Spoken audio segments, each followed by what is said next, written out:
오늘 저와 여러분에게 주시는 하나님의 말씀은 요한복음 21장 15절에서 18절 말씀으로 주님이 요구하시는 삶, 이러한 제목으로 하나님 말씀 선포하겠습니다. 오늘도 오직 예수님입니다.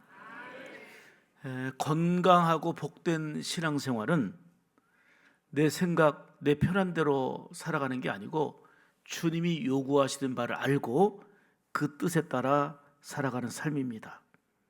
내 열심도 중요하고 내 계획도 중요하고 그 내 열정도 필요하지만 주님이 나에게 무엇을 요구하시는지, 주님이 무엇을 원하시는지를 우리가 바로 분별하고 그 일에 집중하는 지혜와 믿음이 필요하다, 그 얘기입니다. 우리나라의 말은 그 속뜻을 알게 되면 참 굉장히 의미가 있습니다. 예를 든다면 우리가 몸이라고 그러잖아요. 몸이란 말은 모든 것이 모여 있다는 뜻입니다. 정말 이 몸은 그야말로 이 신체 구조를 보게 되면 정말 모든 것이 다 모여 있는 게 몸이지요.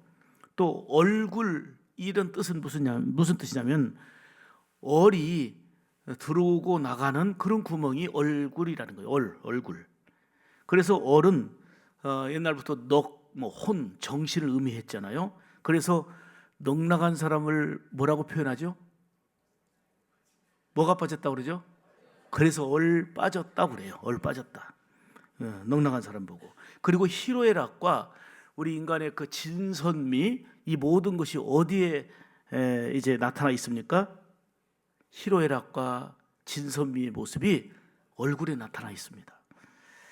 그래서 이제 회사에 입사하는 경우를 보게 되면 모든 내용 속에서 빠지지 않는 게 있습니다. 면접이에요. 면접은 한마디로 말하면 이력이나 스펙이나 다른 것도 보지만 얼굴을 보는 겁니다. 그래서 이 얼을 잘 관리한다는 게 우리의 삶 가운데 대단히 필요하고 중요합니다. 그런 면에서 본다면 결국은 답이 나와 있어요. 최고의 얼굴은 보름달이에요. 보름달만 잘 되면 하나님께도 영광이 되고, 회사의 면접에서도 보름달인데 뭐가 문제겠어요? 어제도 저녁 식사하는데 누가 요만한 보름달 빵이 있으니까 저한테 갖다 놓더라고요. 무조건 보름달. 무슨 얘기입니까? 주님의 은혜의 빛을 받아서 은혜를 비추는 얼굴, 주님의 그 사랑의 빛을 받아가지고 사랑을 비추는 얼굴, 이게 그리스도인의 모습 아니겠습니까? 주님이 요구하시는 삶은 내가 받은 그 은혜와 사랑을 또 다른 사람들에게 나누고 전하며 살아가는 것입니다. 그러므로 내게 임한 주님의 사랑의 빛을 우리의 삶 속에서 밝히 드러내는 것은 우리가 해야 될 일이고, 주님이 요구하시는 부분이구나 하는 것을 깨달아 알게 되는 것입니다. 다시 강조하지만 그런 면에서 본다면 우리가 보름달 신앙은 주님이 요구하시는 복된 일이고, 또 많은 사람들에게 믿는 자로서 선한 영향력을 끼치는 그런 삶인 줄로 믿습니다. 정말 보기만 해도 은혜가 되는 얼굴, 보기만 해도 하나님의 복이 임한 사람이구나 하는 이 축복의 얼굴이 되어야 될 줄 믿습니다. 그래서 성경에 보면 스데반 집사가 복음 전하다가 정말 억울하게 돌에 맞아 죽게 되는 이런 순간은 공포의 순간이고 분노의 순간이고 무서운 순간이고, 그런데 돌을 들어서 지휘하는 사람 눈에 비칠 때에 스데반의 얼굴은 무슨 얼굴과 같았더라? 천사의 얼굴이었어요. 미치겠는 거예요. 돌을 들어서 치면은 분노하고 두렵고 살려달라고 해야 되는데 오히려 얼굴은 빛이 나는 천사의 얼굴.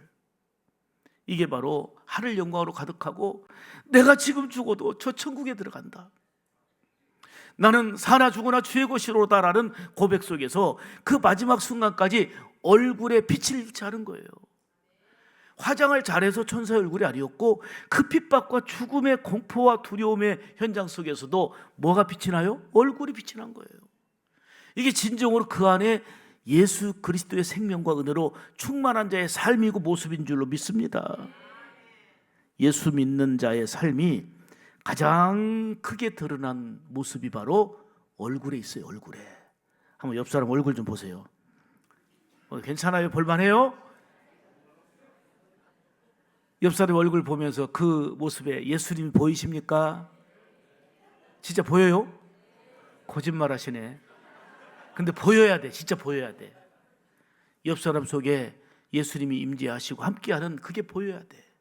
그래서 그 사람을 축복하면 우리 주님을 위하는 것이고, 그 사람을 미워하고 고개 돌리면 주님을 외면하는 죄를 범하는 것이 되는 겁니다. 한번 늘 자주 하는 인사지만은 옆 사람에게 그래도 표현하는 게 중요해요. 참 얼굴 보고 좀 감정을 넣어야 돼요. 참 아름다우시네요. 자, 다시 영혼이 없어, 영혼이 없어. 근데 참 아름다우시네 해야 되는데 정말 마음 내키면 하지 마세요. 참 아름다우시네요. 아름다운 것이 죄라면 당신은 오늘도 사형감입니다. 정말 이게 필요해요. 이게 필요해요. 정말 필요해요. 그게 예수님의 마음으로 사랑하고 축복하는 구체적인 행동인 거예요. 이를 통해서 하나님이 기뻐 영광 받으시고, 삶 가운데는 그리스도인의 아름다운 향기와 복된 삶이 귀한 영향을 미치게 되는 겁니다. 예수님의 수제자인 베드로 보세요. 얼마나 열정적인 사람인지요. 정말 아주 화끈하고 열정적인 사람입니다. 신앙 고백도요, 올바로 해가지고 주님이 얼마나 칭찬하십니까? 주는 그리스도시요 살아계신 하나님의 아들이라고 바로 알고 바로 고백한 거예요. 그래서 주님의 기쁨이 됐어요. 내가 죽을지언정 주님을 떠나지 않겠습니다. 많은 사람들이 다 떠나고 있지만 나는 죽을지라도 주님 떠나지 않습니다라고 맹세도 하고 결단도 잘한 사람입니다. 그렇지만 이런 베드로도 어느 순간에 예수님을 3번씩이나 모른다고 부인하고 넘어진 모습을 볼 수가 있습니다. 이렇게 사람은 약하다는 거예요. 결코 장담한 대로 살아갈 수 없는 연약하고 부족한 게 바로 우리의 모습이라는 것을 베드로를 통해서 보여주는 것입니다. 베드로는 십자가 지신 예수님 앞에, 죽으신 예수님 앞에서 이제는 무기력해졌어요. 다 끝나버렸다. 결국은 옛날 생활터인 갈릴리로 돌아가 버렸습니다. 그런데 이러한 베드로를 예수님께서 찾아오신 거예요. 정말 예수님을 바라볼 면목도 없고 너무너무 죄송하고 부끄러웠지요. 크게 후회도 해봤고 다구는 소리 들을 때마다 마음이 찔려서 베드로는 통곡할 수밖에 없었습니다. 예수님이 십자가에서 돌아가신 이후에 여러 가지 복잡한 마음에 우리의 희망은 끝났다. 우리의 소망은 없다. 고기 잡던 옛 시절인 갈릴리 바다로 가버려서 고기를 잡아도 잡히지도 않고 되지도 않는 거예요. 그런데 부활하신 예수님이 찾아오셔서 말씀하십니다. 요한의 아들 시몬아, 요한의 아들 시몬아, 네가 나를 사랑하느냐? 얼마나 부끄럽겠어요.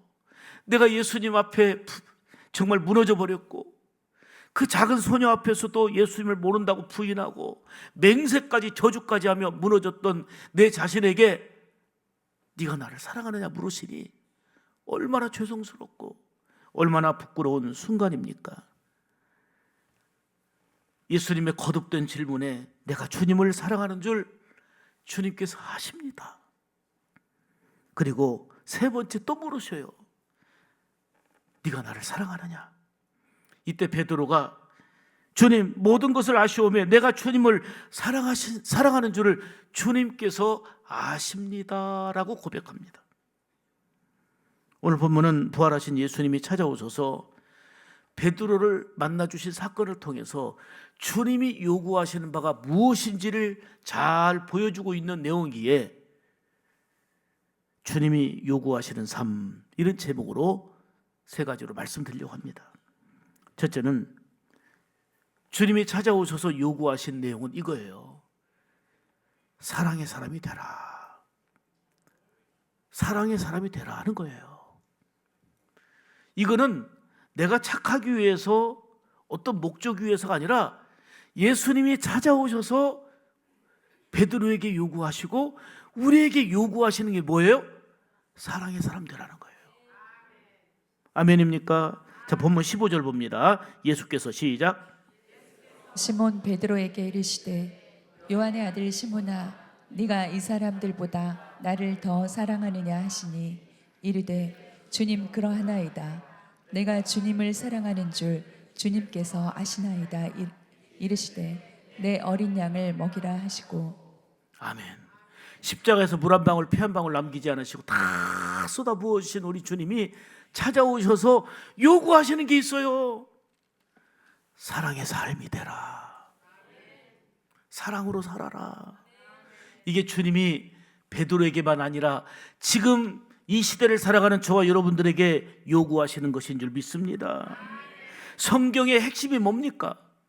하나님을 사랑하고 온 마음 다해 온 뜻을 다해 하나님을 사랑하고 이웃을 내 몸처럼 사랑하라. 사랑이 바로 성경의 핵심 아닙니까? 신명기 6장 5절 보겠습니다. 자, 하나님을 향하여 우리가 어떤 태도를 가져야 될지 시작. 마음을 다하고 뜻을 다하고 힘을 다하여 내 하나님 여호와를 사랑하라. 크게 하면 합시다. 아멘. 여러분, 우리가 하나님을 사랑하되 잘 한번 우리가 어떻게 사는지 조명해 보십시다. 하나님을 마음 다해 사랑하는지, 뜻을 다해 사랑하는지, 목숨 다해 하나님을 사랑하라 그랬는데 우리는 하나님을 사랑하는 정도가 어느 정도입니까? 하나님의 크신 은혜를 입었던 이스라엘 백성들은 하나님께 감사하며 하나님을 사랑하며 살아야 되는데 그들은 하나님을 사랑하는 그 길에서 벗어나서 우상을 사랑하고 우상을 숭배했습니다. 평생 사랑을 약속했던 부부도 사랑이 식어지고 변질되면 서로 멀어지게 되고 행복과 소망을 기대할 수 없잖아요. 여러분, 하나님을 사랑하지 않는다는 것은 우상을 섬기는 거고 세상을 사랑하는 것으로 빠진다 그 의미입니다. 하나님을 사랑하지 않으니 당연히 교회와 멀어지게 되고 또 예배를 지키지 못하게 되고 성도들 간에도 사람들 간에도 사랑의 관심과 마음이 약해지게 되는 겁니다. 왜요? 그 사랑의 중심이 다른 곳으로 빼앗기고 흘러가 버렸기 때문입니다. 주님의 사랑과 은혜를 잊어버리고 갈릴리 바다로 가버렸던 베드로에게 우리 주님께서 말씀하십니다. 이 사람들보다 나를 더 사랑하느냐? 많이 들어서 아시겠습니다마는 정말 그 대주교였던 그 폴리캅 사도 요한의 제자로 알려져 있죠. 초기 기독교에 아주 영향을 끼친 중요한 리더였습니다.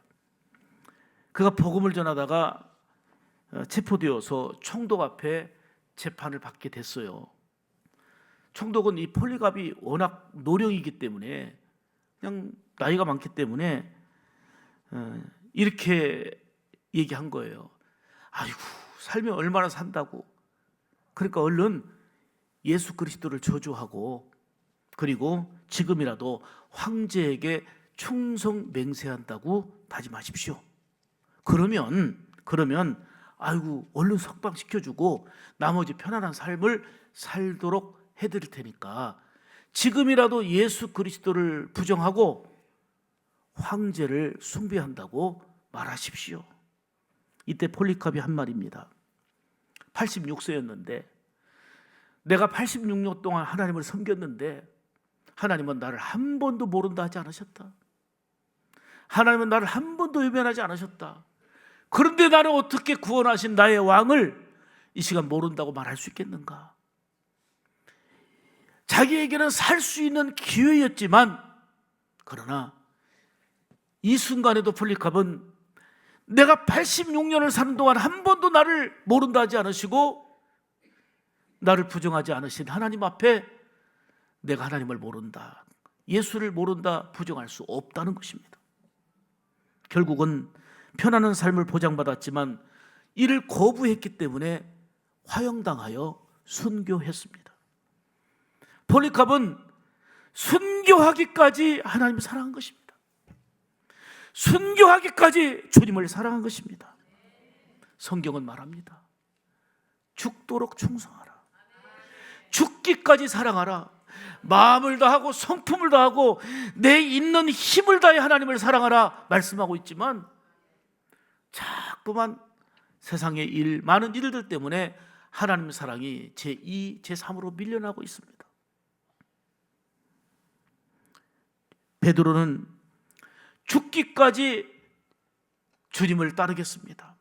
다른 사람들이 다 주를 버리고 떠나는 걸 내가 봤습니다. 그렇지만 나는 절대 그러지 않습니다라고 단호한 결단을 했음에도 불구하고 연약한 소녀 앞에서 예수님을 모른다고 부인하며 넘어졌습니다. 이게 바로 연약한 사람의 모습입니다. 도무지 장담하며 살 수 없는 연약함이 우리예요. 그래서 늘 연약함을 인정하고 성령의 능력을 힘입어야 되고 날마다 주를 구하는 삶이 되어야 될 줄로 믿습니다. 십자가의 크신 사랑과 은혜를 감사하며 마음과 힘과 뜻을 다해 하나님을 사랑하는 데 집중하는 그러한 우리 샘물 가족들이 되기를 축복합니다. 그리고 나아가서 가족은 물론이고 내 옆에 있는 사람들에게서부터 정말 사랑이 느껴지도록 사랑을 흘려보내야 되는 거예요. 하나님을 사랑하는 걸로 끝나는 게 아니고 먼저는 마음과 뜻과 힘을 다해 하나님을 사랑하고, 그리고 정말 가족들과 내 관계, 이웃들과 가까운 사람들을 먼저 사랑하라는 것입니다. 이것이 바로 주님이 요구하시는 바입니다. 사랑의 사람 되라. 사랑의 사람 되라. 오늘날 뭐가 문제입니까? 미움, 분열, 다툼, 질시, 갈등, 분쟁. 한 사람이 잘 되면 그 사람을 축복해 주는 게 아니고 끌어내리려 하고 마음 불편해지고 다 사랑이 바닥나서 문제입니다. 주님이 요구하시는 것은 사랑의 삶이 되라는 거예요. 여러분, 사랑하려면 내가 죽어야 되는 거예요. 내 자아가 죽어야 내 안에서 주님 말씀이 살아 움직여 사랑의 삶이 되는 줄로 믿습니다. 갈등과 분쟁이 더 크게 발생하는 것은 내 자아가 죽지 못하고 감정이 죽지 못해서 그렇습니다. 내가 살아있으면 사랑의 사람으로 살아갈 수가 없는 겁니다. 그러므로 우리는 매 순간 내가 죽고 예수 그리스도가 온전히 나를 주관하도록 내 삶을 내어드려야 된다, 그 말입니다. 그럴 때 사랑 안에서 기쁨과 은혜로 더욱더 풍성한 삶을 누리게 될 줄로 믿습니다. 성령의 능력으로 충만하여 하나님을 최고로 사랑하고 서로의 관계 안에서 사랑하여 주님이 요구하시는 사랑의 사람이 되라. 주님이 요구하시는 그런 사랑의 사람으로 살아가기를 주의 이름으로 축복합니다. 두 번째로 주님이 요구하시는 삶은 사역의 사람이 되라는 거예요. 내가 사랑하여 너를 구원해 주고 이런 은혜를 입었으니 이제는 주의 일을 하라는 거예요. 사역이 일 아닙니까? 그냥 멈춰있지 말고 세상 일에만 몰두하지 말고 주의 일을 하는 사역을 하는 사람이 되라. 이게 주님이 우리에게 요구하시는 바인 줄 믿습니다. 자, 15절과 17절을 통해서 명확하게 알 수 있습니다. 15절 보세요. 시작. 이르시되 내 어린 양을 먹이라 이어서 하시고 17절입니다. 세 번째 이르시되 요한의 아들 시몬아 네가 나를 사랑하느냐 하시니 주께서 세 번째 네가 나를 사랑하느냐 하심으로 베드로가 근심하여 이르되 주님 모든 것을 아시오매 내가 주님을 사랑하는 줄을 주님께서 아시나이다. 예수께서 이르시되 내 양을 먹이라. 아멘. 보세요. 잘 보세요. 먼저의 사랑은 주님이 우리에게 주신 거예요. 먼저 사랑을 쏟아 부어주신 주님이 네가 나를 사랑하느냐? 사랑을 확인하시고 주님을 사랑한다는 말씀을 확인한 다음에 뭐 하십니까? 사역을 맡기신 거예요. 일하라는 사명을 주신 거예요. 주님의 일은 아무나 하는 게 아니에요. 주님의 사랑을 알고 내가 주님을 사랑할 때 맡겨진 게 사역이에요. 그러니 내게 맡겨진 것은 얼마나 감사한 일입니까? 주님이 나를 사랑한다는 증거고, 사랑의 반응으로, 감사의 반응으로 주님이 요구하는 것은 그냥 편안하게 생활하지 말고 주의 사역을 하라. 내가 맡기지 않았느냐? 사랑해서 맡기지 않았느냐? 사역하는 사람 되라. 아멘입니까? 주님은 아무에게나 맡긴 게 아니에요. 사랑하는 사람에게 믿음으로 맡기신 거예요. 베드로에게 사랑을 확인한 후에 주님은 내 양을 먹이라, 내 양을 치라, 내 양을 먹이라 거듭 사역을 감당하도록 사명을 주신 것입니다. 그 사명을 감당하는 것이 바로 사역입니다. 다시 말하면 사역은 일하는 것입니다. 주의 일을 하는 것입니다. 어린 양은 사랑과 돌봄이 필요한 대상입니다. 예수님은 베드로에게 사랑을 다짐한 후에 주님의 양을 돌보라, 먹이라, 주님의 양을 돌보라 말씀하셨습니다. 사역의 가장 중심은 주님을 사랑하는 것이기 때문입니다. 여러분, 구원의 조건은 믿음이지요. 예수를 생명의 구주로 믿어야 구원받는 거 맞지요? 그런데 사명을 감당해야 될 중심은 감사와 사랑입니다. 내게 맡겨주신 은혜를 감사하고, 나를 사랑해 주신 그 사랑에 감사하고, 나 역시 사랑으로 반응하면서 주의 일을 감당하는 것입니다.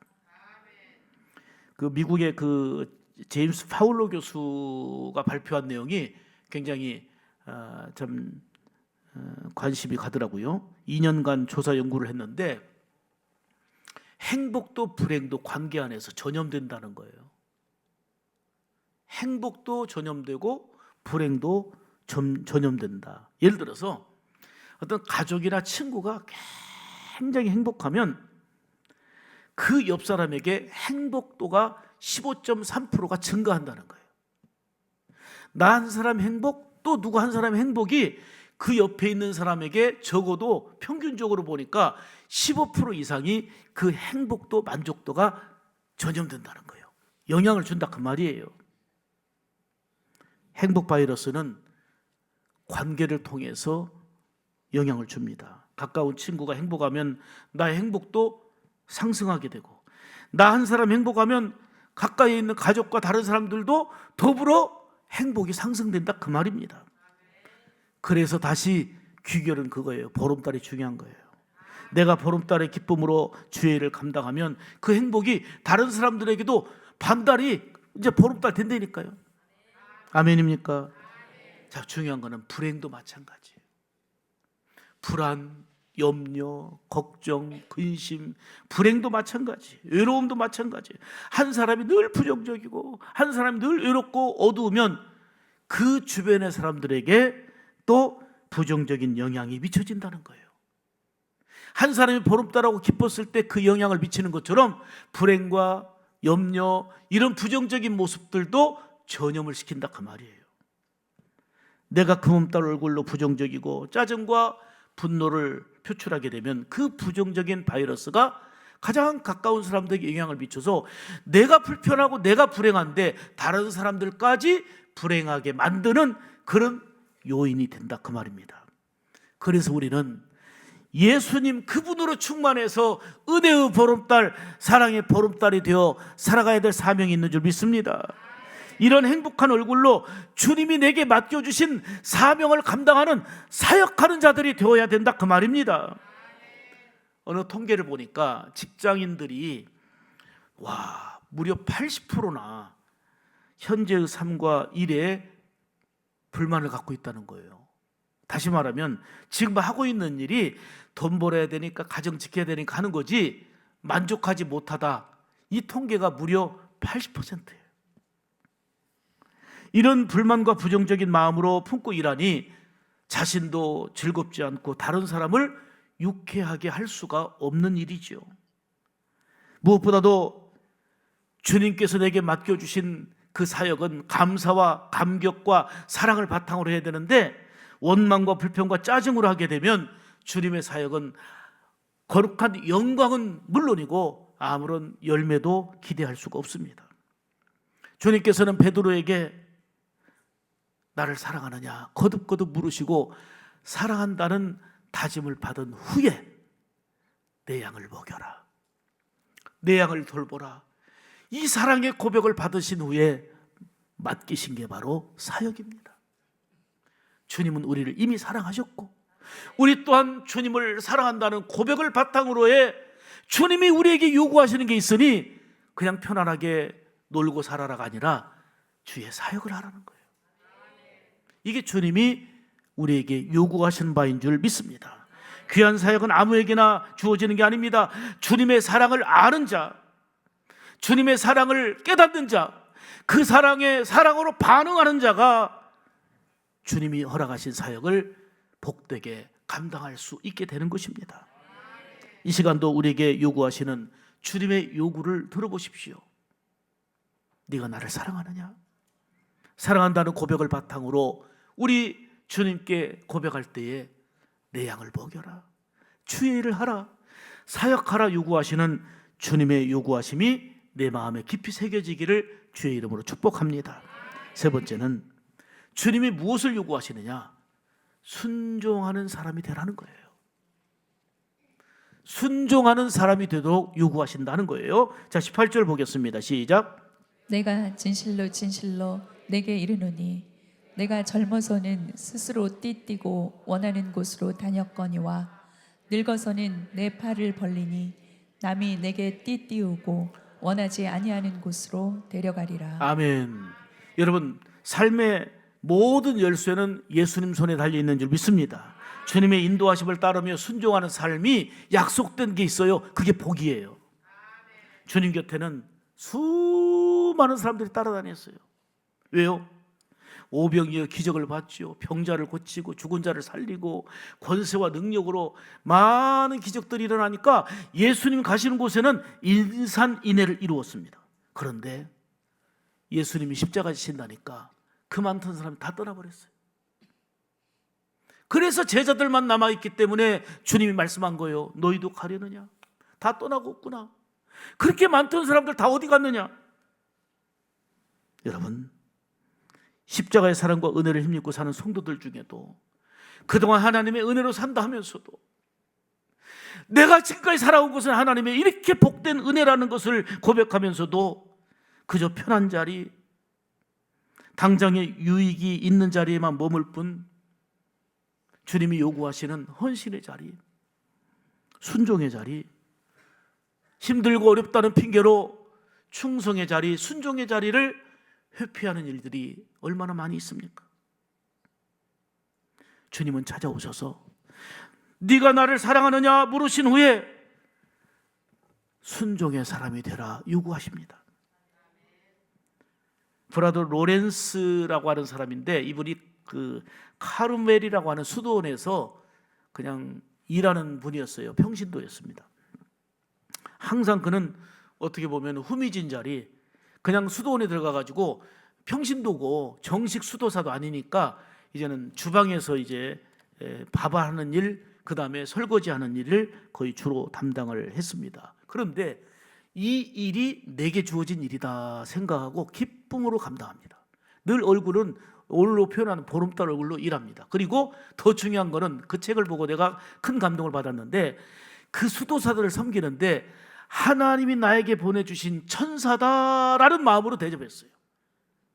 그렇게 섬기고, 그리고 더 재밌는 거는 수도사들이 식당에 가득해서 밥을 먹는데 그 모습을 보면서 와, 이 주방이, 이 식당이 바로 천국이 되게 하옵소서 이런 기도하면서 정말 하나님이 보내신 천사다 하는 마음으로 수도사들을 그렇게 식사 대접하며 봉사하고 섬기니 언제나 피곤할 텐데도 얼굴은 보름달이었습니다. 이런 일이 계속되면서 후미진 그 식당이 가장 복된 자리가 됐습니다.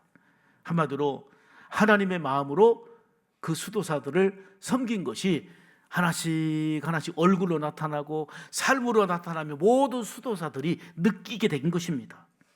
근데 참 세월이 지나서 그 수도원을 원장을 선출하는데 이는 원장 자격이 없어요. 평신도고 주방에서 일하는 사람입니다. 그런데 참 기가 막힌 거는 밝게 섬기며 사역하는 이런 모든 것을 인정받아가지고 세상에 브라더 로렌스가, 주방에서 일하던 로렌스가 그 수도원의 원장으로 선출됩니다. 사람들이 그 섬김을 인정해 주었고, 그리고 무엇보다도 하나님께서 보시고 아시고 때가 되니 높여 사용하신 것입니다. 저는 우리 샘물 가족들이 정말 감사한 것은 많은 사역들이 있죠. 내일부터도 생명복음 세미나도 있는데 이걸 위해서 봉사하고 섬겨야죠. 각종 일들 많죠. 바포 있죠. 바포 섬김에 베드로를 비롯해서 장로님, 남자 집사님들은 안내하면서 식판 봉사하고, 주방에 들어가 보면 정말 권사님, 집사님들이 밝은 표정으로 봉사하고 섬기는 모습 보면, 제가 그때 말씀드렸잖아요. 기획위원회라고 우리 전주노회 노회장을 지낸 분들이 잠깐 모였는데 식사 같이 하는데, 밥도 맛있었지만 이분들이 한결같이 감동하는 것은 이렇게 평일에 이렇게 많은 사람들이 와서 봉사하냐 이 말이에요.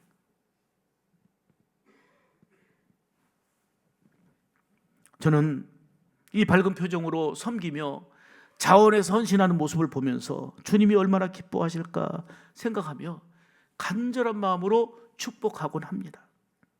많은 교회가 다투고 갈등하는 것은 섬김과 헌신의 자리가 아니라 더 편한 자리, 더 높은 자리, 더 중요하다고 생각하는 자리를 내가 차지하겠다는 욕심 때문에 일어나는 거 아니겠습니까?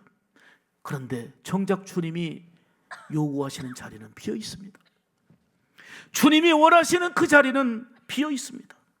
그 자리는 섬김의 자리고, 우리가 인내하며 참아야 될 자리고, 좀 더 낮아져야 될 자리 아닙니까? 그러나 그 자리는 주님이 눈여겨보시는 축복의 자리고, 이 자리가 바로 순종의 자리입니다. 예수님이 가시는 곳마다 인산인해를 이뤘다고 말씀드렸잖아요. 병자를 고치고 내게 뭔가 유익하다 싶으면 몰려듭니다. 그런데 십자가 지신다고 하니까 이제 우리 단물이 없네, 다 떠나버리는 것처럼 우리의 모습은 그렇지 않습니까? 제자들도 보십시오. 오병이어 기적을 체험한 후에 서로 주님 옆자리에 앉으려고 그랬어요. 성난 파도와 바람도 잔잔해지는 것을 경험하고, 와, 신비한 경험이다 하고는 제자들도 서로 주님 옆자리에 앉으려고 했습니다. 그런데 제자들마저도 십자가 지니까 떠나버렸습니다. 사랑하는 여러분, 주님은 우리의 모든 것을 아십니다. 우리의 아픔도 아시고 슬픔도 아시고 우리의 기쁨도 아시고 우리의 게으름과 나태함도 아시고 열심히 일하며 충성하는, 헌신하는 그것도 보시고 아십니다. 이 시간 주님이 우리에게 물으십니다. 베드로를 찾아와 물으신 주님이 오늘 우리 한 사람 한 사람에게 물으십니다. 네가 나를 사랑하느냐? 이처럼 이 말을 들을 때 베드로처럼 후회와 통곡과 주님을 바라볼 면목이 없는 우리지만, 그럼에도 거듭 네가 나를 사랑하느냐? 예, 주님 사랑합니다. 사랑의 사람 되어 살아라. 그리고 사랑을 확신하신 후에 주의 일을 맡기며 사역하는 사람 되라, 주의 일을 하는 사람 되라 요구하십니다. 더 나아가 헌신의 자리가 비어있다, 충성의 자리가 비어있다. 사람들이 그렇게 많이 왕래하고 있어도 순종의 자리가 비어있다. 순종의 사람 되라 하고 요구하십니다. 이 말씀이 우리에게 신비로 새겨져서 정말 주님이 요구하신 바가 무언가를 깨닫고 오늘도 하나님을 사랑하고 영혼을 사랑하는 사랑의 사람이 되며 주의 일을 하는 그 자리에 늘 있는 사역하는 사람, 사명을 감당하는 사람, 그리고 내 생각과 내 뜻이 아니라 주님이 요구하신 바에 순종하는, 주님의 요구에 부응하는 복된 우리 샘물 가족들 다 되기를 주님의 이름으로 축복합니다.